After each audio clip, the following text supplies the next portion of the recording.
Watteau. Ah, tiens, Watteau. La Méridienne.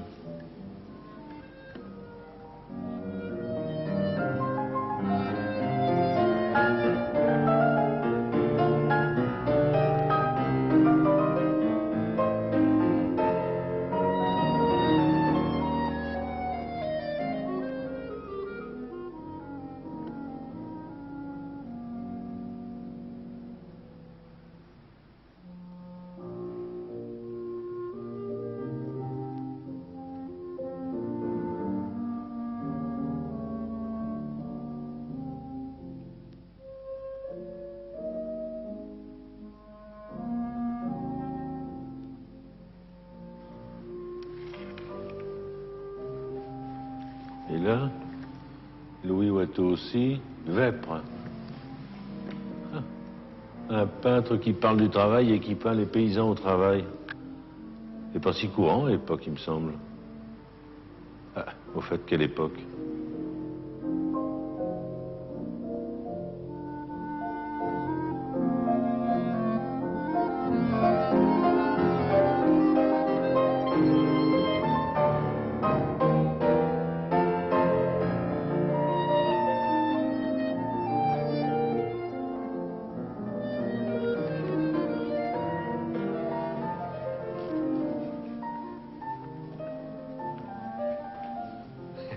Il n'a pas l'air commode, celui-là, hein? Il pose comme un président de la République. Et c'est aussi que c'était un grand monsieur. Un de la bourgeoisie à Valenciennes, au temps de Louis XIV et de Louis XV. Ah, c'est un Valenciennois? Hein? Tiens, Louis XV, justement, cherchez l'époque. Un artiste, un sculpteur. Un ami d'Antoine Watteau, un grand bonhomme, lui. Oh, c'est lui qui a peint le portrait. Oui, je connais un peu. Mais je m'y perds dans tous les noms. J'ai vu plusieurs Watteau là-bas. À la base, ce sont les autres. Il y a Louis, le neveu d'Antoine, François, le fils de Louis, le petit-neveu d'Antoine. On les appelle aussi parfois les Watteau de Lille. Je sais pas pourquoi d'ailleurs, parce qu'ils sont tous nés à Valenciennes. Oui, peut-être pour les distinguer, ou alors parce qu'ils ont vécu à Lille. Enfin, le portrait a été peint par le grand Watteau, Antoine Watteau. Par Antoine Watteau l'illustre, le premier dans la lignée des artistes valenciennois qui éclairèrent l'art français. Ce portrait vigoureusement enlevé d'Antoine Pater. Un aspect inattendu chez l'auteur des Fêtes galantes et de l'embarquement pour Cythère. Par contre, là-bas, j'aime bien, hein. C'est pimpant, c'est gai, là. Ah ben ça, c'est de Jean-Baptiste Pater, le fils du monsieur du milieu. Ah, ouais. Ah, Pater, Watteau. Ça me rappelle quand on est allé visiter le petit Trianon avec la femme et les gosses. Ah, si le môme, il pouvait voir ça, tous ces costumes en soie, là. Et puis, on n'en a jamais fini avec les détails. Non. Hein. Enfin, moi, je trouve ça un peu douceâtre, un peu trop bonbon fondant, enfin, à mon goût. Hein. Les accords de ce concert champêtre de Jean-Baptiste Pater sont surtout ceux des étoffes précieuses, blancheur d'un corsage de satin, brun d'un pourpoint glacé d'argent, vert d'un jupon, rouge d'une pelisse. On dit que le galant cavalier qui prend une jeune femme par la taille est le portrait du jeune roi Louis XV.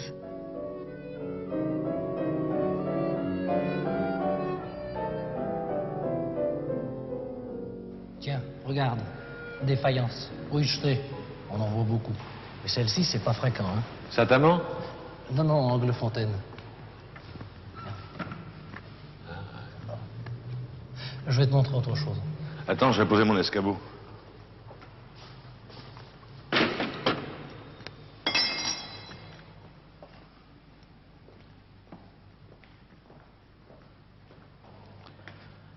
Dis donc, c'est pas marrant ton boulot, hein? Ces images, ces objets en vitrine, toujours pareil du matin au soir? Oh non, crois pas ça. Il n'y a rien de pareil. Il n'y a pas un tableau qui réagisse comme un autre à la température ou à l'usure. Ah bon? Faut les avoir à l'œil. Comme le public. Ah bah tiens, ça c'est pas douceâtre. C'est du fantastique.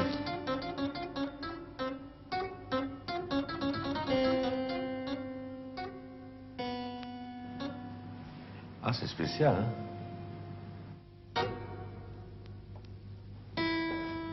Je les connais tous par cœur. forcément, depuis le temps que je suis dans la maison. Ben non, non, je m'ennuie pas. Et puis, chacun, le patron ou les gardiens, on a ses préférés. Ah oui? Ah, ouais. Mes préférés à moi, c'est les Rubens. Oh, il faut avoir vu ça. Je te les montre? Ah, si tu veux, oui.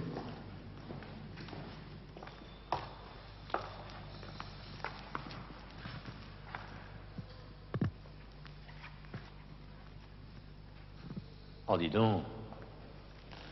Il lésinait pas sur le mètre carré, hein? Il fallait bien ça, hein. Ces tableaux se trouvaient dans les églises. C'était pour ainsi dire leur Bible en image à l'époque.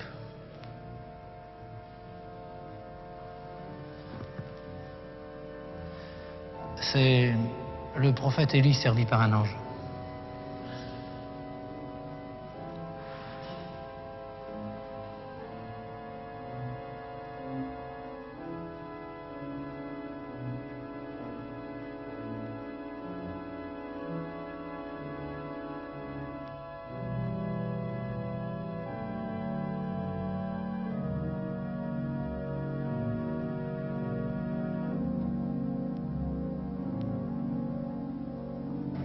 C'est le martyr de Saint-Étienne.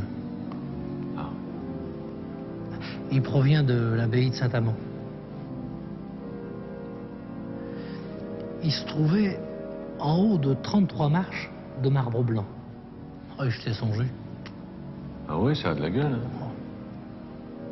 Les mouvements, le geste, tout ça. Les visages aussi, hein. C'est violent. Et les gars, ils sont réellement costauds, hein. Ce qu'il y a aussi, c'est qu'on sent bien les tissus, hein. Le velours, la soie et tout ça, là.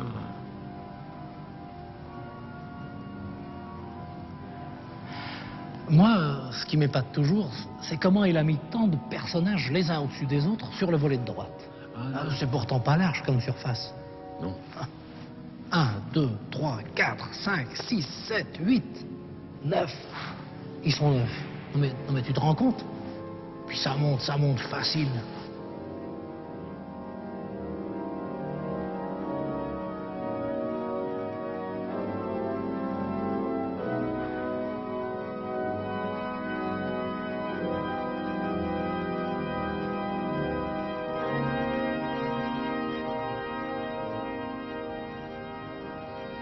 Alors celui-ci est de Van Dyck. C'est le martyr de Saint-Jacques.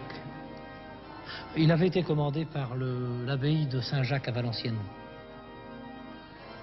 Le regard et les mains, on saurait plus faire ça comme ça aujourd'hui, hein. Pour sûr.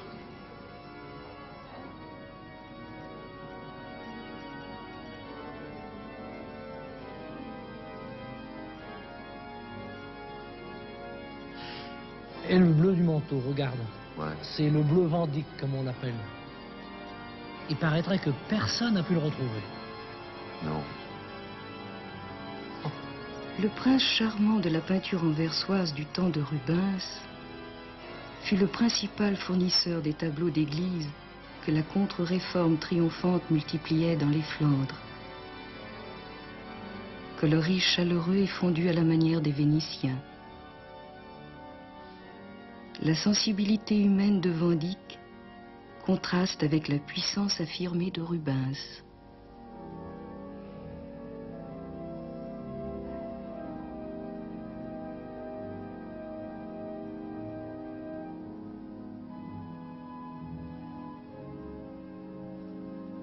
Ah, celui-là, il me rappelle chez moi, où j'habitais à la campagne. Ah, c'était comme ça. Les moutons. Et aussi les nuages. Tu sais, quand il se prépare un coup dur. À la fin de sa vie, Rubens redouble de lyrisme. Il compose alors des paysages, dont celui-ci dit à l'arc-en-ciel, vers 1635. Jeu de la lumière sur la toison des moutons, vaste profondeur, la main du maître est indéniable. La représentation de la nature compte autant que l'idylle pastorale.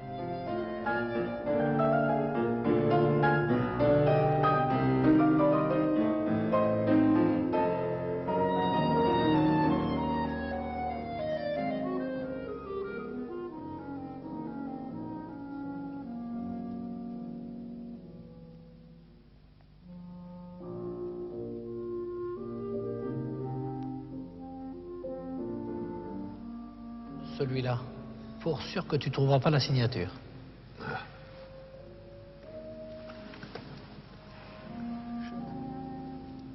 Bah non. Elle est là, dans le moulin. Ah ouais. Le fils de Bruegel l'Ancien, Jean Bruegel, dit de Velours, fut l'auteur de paysages d'un raffinement sans cesse imité mais toujours inégalé, tel ce précieux petit paysage bleu.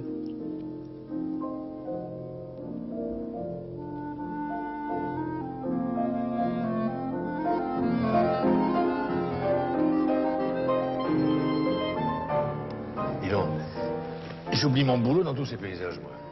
Je prends des vacances. Si tu vois mon copain qui me cherche, tu lui dis que je suis passé par le moulin. Tu comprendras pas. Ça fait rien. Je suis bien content d'avoir vu ça, et avec toi en plus. Allez, au revoir. Merci. Hein. De rien, à bientôt.